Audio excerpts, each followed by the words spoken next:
അങ്ങനെ കാത്തിരിപ്പിനൊടുവിൽ ഡൊമിനിക് എന്ന ചിത്രത്തിൻ്റെ ആദ്യ സെൻസറിങ് റിപ്പോർട്ടൊക്കെ ഇപ്പോൾ പുറത്തു വന്നിരിക്കുകയാണ്. ആ ഒരു അപ്ഡേഷനാണ് ഇന്നൊരു വീഡിയോ ഭാഗത്ത്. വീഡിയോയിൽ മുൻപ് വീഡിയോ ലൈക്ക് ചെയ്യുക, ചാനൽ സബ്സ്ക്രൈബ് ചെയ്യുക. ഈ വരുന്ന ജനുവരി മാസം അങ്ങോട്ട് ധാരാളം ചിത്രങ്ങൾ OTT റിലീസ് ചെയ്യും. നമ്മുടെ ചാനൽ ഭാഗം പരിശോധിച്ചാൽ നിങ്ങൾക്ക് ആ വീഡിയോയ്ക്ക് കാണാൻ വേണ്ടി സാധിക്കുന്നതായിരിക്കും. മമ്മൂട്ടി, ഗോകുൽ സുരേഷ് എന്നൊക്കെ പ്രധാന കഥാപാത്രങ്ങളായി ഈ വരുന്ന ജനുവരി 23-ാം തീയതി റിലീസിനെത്തുന്ന ചിത്രമാണ് ഡൊമിനിക്. എല്ലാ സിനിമാ പ്രേമികളും ഒരേപോലെ ചിത്രത്തിൻ്റെ ഓരോ അപ്ഡേഷനും അറിയാൻ വേണ്ടി ഏറെ ആകാംക്ഷയോടെയാണ് കാത്തിരിക്കുന്നത്. ഫൈനലി ചിത്രത്തിൻ്റെ സെൻസറിങ് റിപ്പോർട്ടൊക്കെ പുറത്തുവന്നിരിക്കുകയാണ്. ചിത്രത്തിന് UA സർട്ടിഫിക്കറ്റാണ് ലഭിച്ചിട്ടുള്ളത്.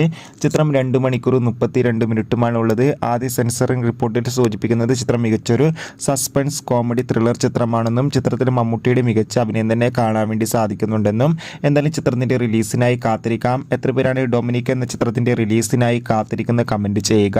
കൂടുതൽ സിനിമാ വാർത്തകൾ പെട്ടെന്ന് ലഭിക്കാൻ ചാനൽ ഇപ്പോൾ തന്നെ സബ്സ്ക്രൈബ് ചെയ്യുക. അപ്പോൾ അടുത്തൊരു വീഡിയോയിൽ കാണും വരെ ഏവർക്കും ബൈ ബൈ.